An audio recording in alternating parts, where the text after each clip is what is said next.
The information and tips on this show is not intended as a substitute for personal medical advice. Before making any decision regarding your health, please consult a physician or other qualified healthcare practitioner. Hello and welcome to African American Health Matters. Well, African American Health Matters is a new mobile health text message and multimedia outreach that gives health tips and reminders to our subscribers right over their cell phones. Yes, it actually gives them their health tips for things like remembering to take your medication, tips on handling diabetes, hypertension, losing weight, and also breaking all those bad habits. Now, you can register online and get health text messages on your cell phone by going to www.africanamericanhealthmatters.com, or you can call our 800 number, which is 1-800-677-8441. That's 1-800-677-8441, and somebody will get back to you probably within 24 hours to get you registered. Now, you know, African American Health Matters kicked off a little over a year ago as part of the National Physician and Family Referral Project. It's known as NPFR, and it is a division of 50 Hoops. Well, there are critical numbers of African Americans dying from prostate, breast, lung, and colon cancer, but a lot of times it's treated too late. Now, even more African Americans are affected by diabetes, hypertension, asthma, high cholesterol, obesity, drugs, and alcohol. And we're still needing continuing education and more information about HIV and AIDS. Our surveys show that we need more ways to access resources available in our community. Yes, and Papa, do you know what? There's a staggering number of African Americans who are not aware of drug discoveries that could save their lives through clinical trials. What we need to do is educate more people about the importance of clinical trials. I agree completely. And the only way to do this is to participate in new drug discoveries. Now, Ed, you know, racial disparities in healthcare for African Americans and other minorities, including underserved, is very high. And that's why we're so happy to have great partners within our African American Health Matters. You're absolutely right. And each week we want to recognize and thank all of them. Each week, we bring you tips from our African American Health Matters text message service. So here's some for this week. Here's one on diabetes health. Regular visits to your eye care professional is a must to prevent problems that could lead to blindness. This comes from www.meredy.com. That's a good one. Here's one on hypertension. A great way to lower your blood pressure and combat the corrosive effects of plaque buildup is to exercise. This comes from www.umm.edu. Here's one on arthritis health. Arthritis hurts. Physical activity helps. 30 minutes of physical activity 3 or more days a week can reduce your pain. This comes from www.arthritis.org. Heart health. If you have a dog, think of the dog as an exercise machine with fur. A brisk walk is good for both of your hearts. We've done this one before, but I love this one. This is from www.fi.edu. Here's another video and cool tool from medlineplus.com.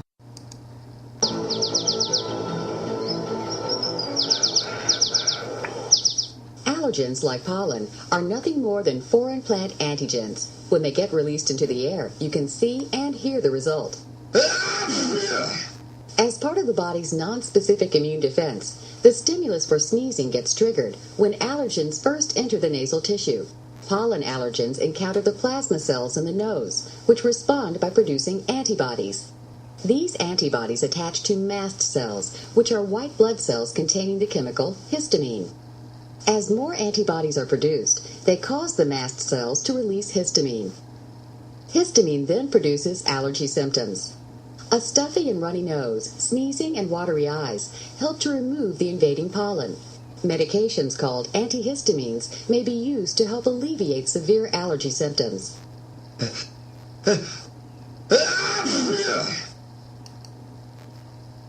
Pat Sanders, how are you today? Good, how you guys? Hi, Doc. How you doing? Hey, I'm sorry, ladies. It's one of those days, man. Hey. It's always crazy. You're a MD. We got about a half a dozen MDs in our family, so trust me, we do. Good.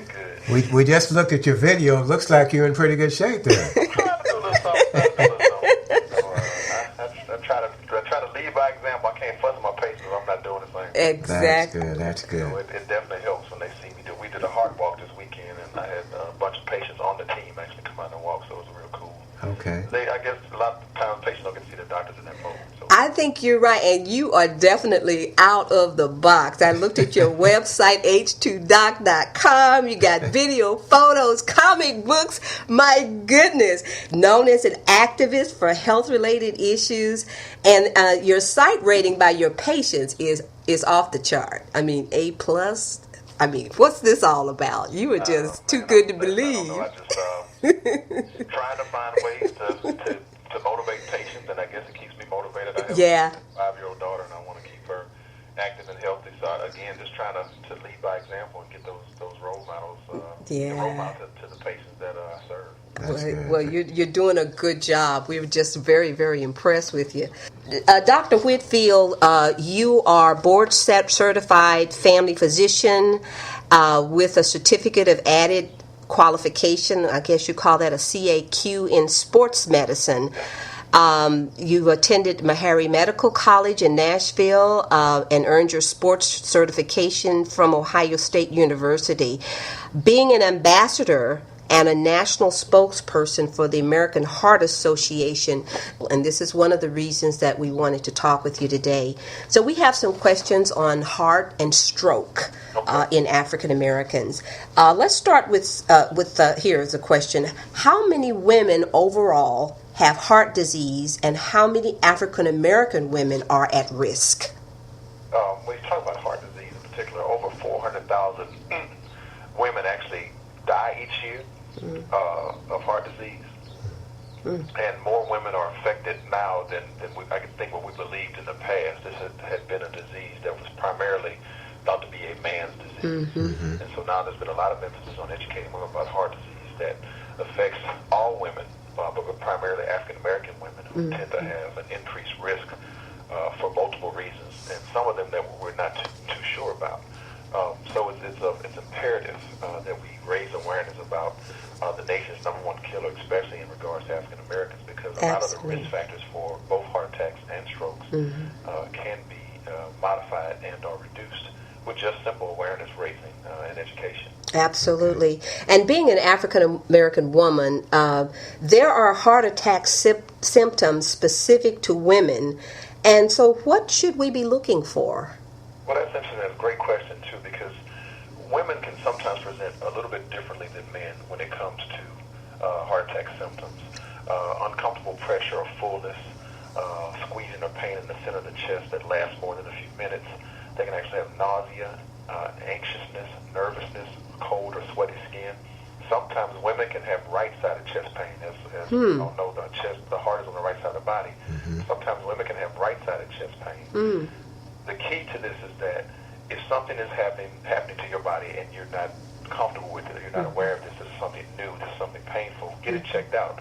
I did a media interview with Cicely Tyson, and she was just a blessing to work with, but she said, Dr. Whitfield, when things start falling off on you, go get them checked out. As simple as that statement was, it is so true, because many times women will ignore the symptoms and signs of heart disease and stroke because they're busy nurturing and caring for their families and friends, and taking the kids to school and preparing meals for the family, and they ignore these symptoms, and sometimes it's too late, so they're diagnosed later in the stages of the disease, and sometimes treated less aggressively by the physician because they downplay those symptoms. So again, we have to let our women know how important they are to us, that we love them, and that they need to report these symptoms so they can be treated adequately. Yeah, and heart disease being the #1 killer of women, why don't more women know about it? Well, again, for years, heart disease was a disease primarily focused on men. And so a lot of the research protocols and treatment protocols were such based on that reason.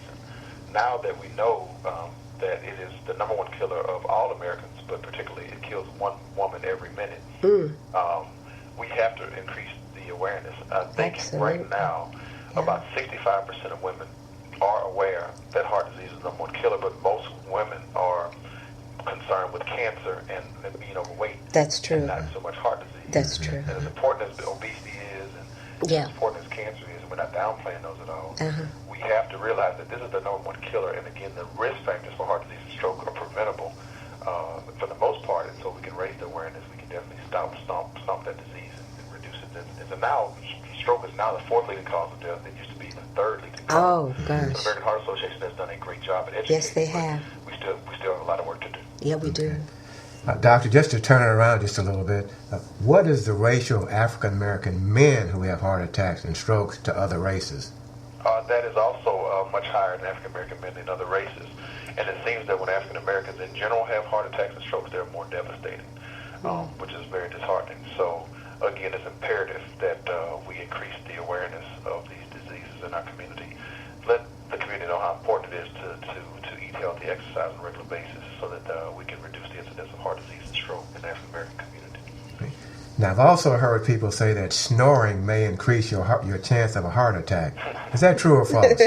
Well, it's true indirectly, and what they're probably referring to is that individuals who snore actually may have a disorder or disease called sleep apnea. And sleep apnea, that's actually what we believe Reggie White, the football player for Green Bay, died from. That's right. Sleep apnea is a disorder where during sleeping hours, when an individual is sleeping, they stop breathing. The word apnea means cessation of breathing. Okay. When you don't breathe during sleep, your body responds to that short term by causing headaches, fatigue. People fall asleep at the wheel. I've had a patient get arrested because the cop thought they were drunk at the wheel, but he actually fell asleep at the wheel because he was so tired. That individual is actually not sleeping at night. They're holding their breath, for lack of a better term. They're apneic. The body responds to that long term by increasing the volume of red blood cells in the body. That makes the blood thick and increases your chances of having a heart attack or stroke.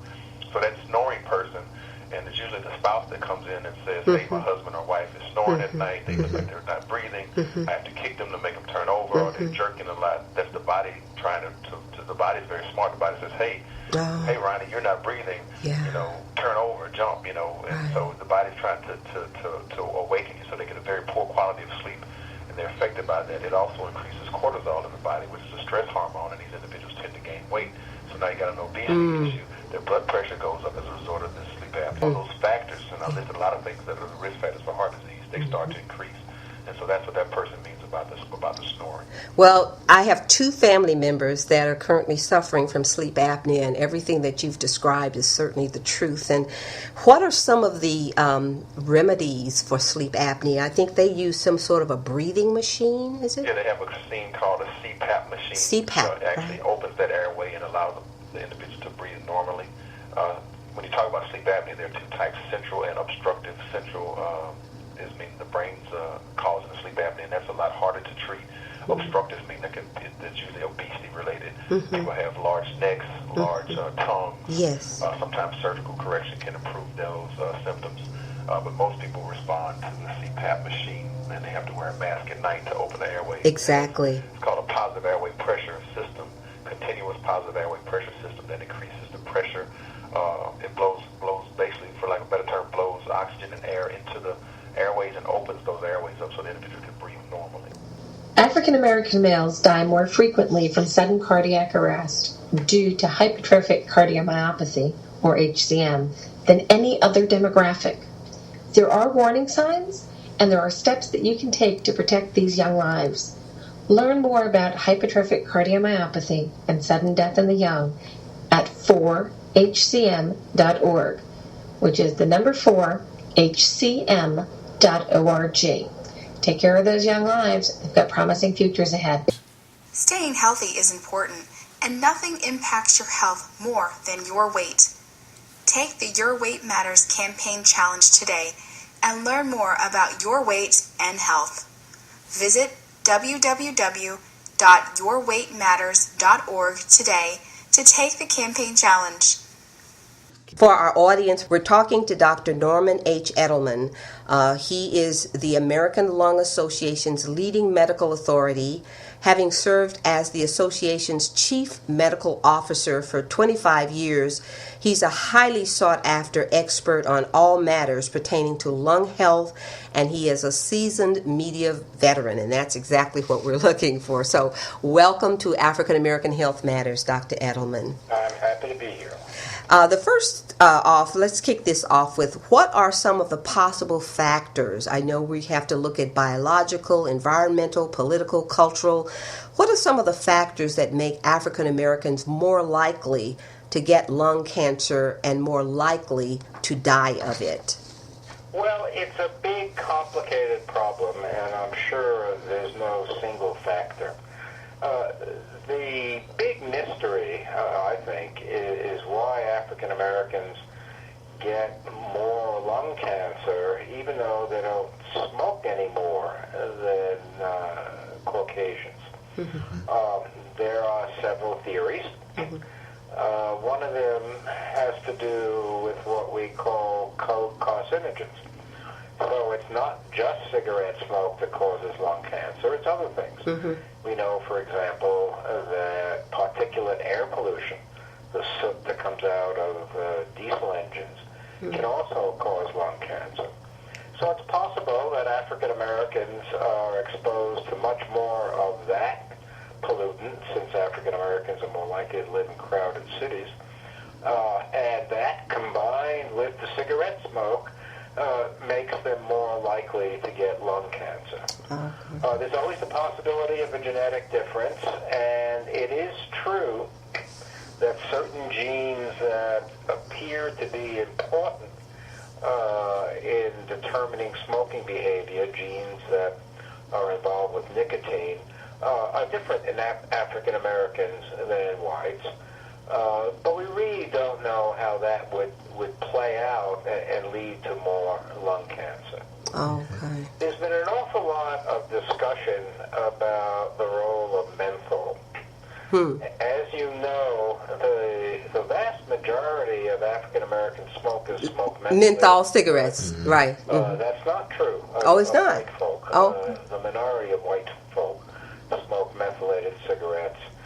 And there has been a lot of speculation that, the menthol kind of anesthetizes the airway, takes away the harsh taste, and perhaps African Americans are inhaling more deeply and holding the smoke in longer, for an equal amount of packs per day.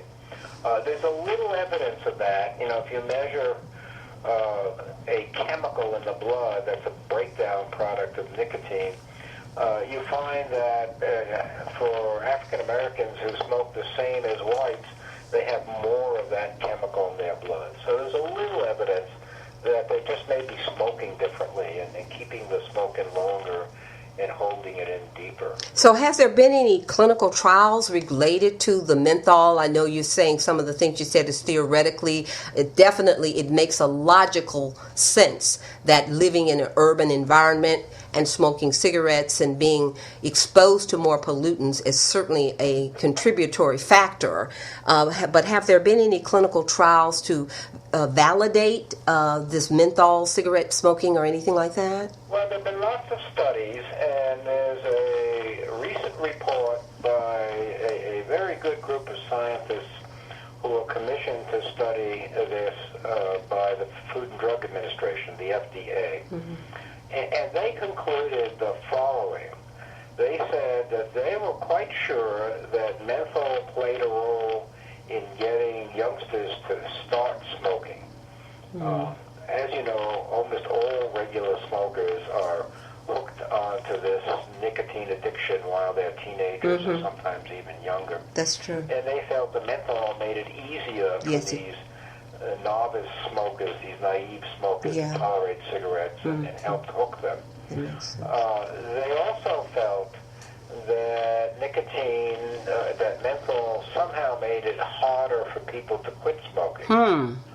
But they did not find enough evidence that menthol in smokers made the effects of smoking worse. It's not that it doesn't exist, they just didn't think there was enough evidence to say it. Okay. So I mean, clearly menthol is a bad actor. Yeah. But just exactly what it does is not clear. Oh, okay. Now that's just talking about causes. Now, there's a long way between having more cancer and dying more often from cancer. And all the causes of that are probably different and probably related to the less good access to health care. Oh, absolutely. We do know that African Americans get a diagnosis of lung cancer at a later stage than non-African Americans. So they're not getting picked up as early. They don't get as much chemotherapy as whites. They don't get as much surgery as whites. So African Americans are not being treated as aggressively, not being diagnosed or treated as aggressively for lung cancer as whites are. Wow. And that, that likely plays a role in the very substantial higher death rate from lung cancer in African Americans. Dr. Edelman, can lung cancer be surgically removed? When lung cancer is diagnosed early, when it's what we call stage 1, which means it's not too big and in the lung and it hasn't spread to the lymph nodes in the chest or any other part of the body, if it's discovered then and it's taken out, the cure rates are, 50-60%. These are the so-called 5-year survivals. That's what we call cure. So that's the good news. But the bad news is that doesn't happen too often. So on the whole, the cure rates are 12 to 15%. Oh. So what we really need is a really good method for finding lung cancer early. Yeah. And, there have been a lot of studies about that, and there's a lot of talk about that. And the National Cancer Institute just released some information about the clinical trial they're doing, suggesting that the low-dose CAT scan can pick up lung cancer early and can decrease the death rate. But we've just seen a press release. We haven't seen the data yet. So we're optimistic, but we're waiting to look at all the facts to determine, how important the finding this is. Well, you're absolutely right about the catching it late. I have a first cousin who was just found she has stage 3 lung cancer, and it was just by accident that, she started coughing a lot and she couldn't stop coughing, and I think it was like 2 or 3 weeks later and they found a huge mass. And so she's being treated, I think it was too large to be surgically removed or something. It was too close to something, I can't remember. But you're right. It is a fact that we don't investigate this. But, we were talking about being surgically removed. How would surgery affect the breathing or quality of life of a person who were to have lung cancer? Well, ordinarily not a whole lot, because if it's small enough, all you need to take out is one lobe of the lung. The lungs have 5 lobes. You could do pretty well without one. Okay. Sometimes a whole lung has to be taken out, and that would affect quality of life somewhat. But, it would depend on how much other lung disease you have. Because, of course, smoking doesn't just cause lung cancer. No, that's true. It causes chronic bronchitis and emphysema. Emphysema, yeah. And so it depends a lot on how bad the rest of the lungs are. Okay, that makes sense. I'm going to go back just a little bit to chemotherapy. We talked about that earlier. What determines if you need chemotherapy or radiotherapy? Yeah. Those are decisions that are made by specialists in those areas. The best setting is what we call a multidisciplinary clinic. So at my university, I'm at Stony Brook University Medical Center out on Long Island. We have what we call a comprehensive lung cancer clinic. And patients who've had the diagnosis of lung cancer radiation oncologists, chemotherapy specialists, and on and on. And they'll make that decision as a team. Mm-hmm. So they're not simple decisions. No, they aren't. In general, anybody who has surgery to take out lung cancer will get chemotherapy as well. Mm-hmm. So, and that's the result of clinical trials. And in that regard, it's not much different from breast cancer. Mm-hmm. Radiation may be used. It's frequently used when doctors think that surgery is not possible. It is sometimes used to shrink the tumor so that surgery can be more readily done. Mm-hmm. And sometimes all three are used. Yes, I agree with that. My cousin has gotten both of those. You're right. It just depends on the doctor and the severity of it. Think you're addicted to food? You may be right. Researchers from Yale University wanted to know if some people's brains react differently to food, the way substance abusers' brains react to drugs. First, they asked 48 young women to answer a questionnaire to determine if they had symptoms of addictive-like eating behavior. Then, they hooked the women up to a machine that measured their brain activity while they tasted either a chocolate milkshake or a liquid with no flavor. Women who scored higher on the food addiction quiz had more activity in certain regions of their brain when they were expecting food. These regions play a role in urging us to eat and are the same parts that motivate people with substance dependence to use drugs. People with higher food addiction scores also had less activity in certain areas that help put on the brakes after a tasty treat. According to the researchers, food advertising could make it hard for some people to stick to a healthy eating plan because of the way their brains respond to the ads. I'm Dr. Cindy Haynes of Health Day TV with the news that doctors are reading, health news that matters to you. Drop that weight before you have a heart attack. Oh, just like that. Okay, now let's go to work. Shoes, gym, shorts, shirts. Drop that weight just like a hurt. You can register online to receive health text messages by going to www.africanamericanhealthmatters.com, or you can call at 1-800-677-8441, and someone will get back with you within 24 hours to get you registered. We want to thank our physicians, speakers, and guests for joining us on Cyberstation USA, and we want to thank Cyberstation USA for their support and vision for African American Health Matters on Cyberstation USA. Be sure to tune in on Fridays from noon to 1 to African American Health Matters on Cyberstation USA.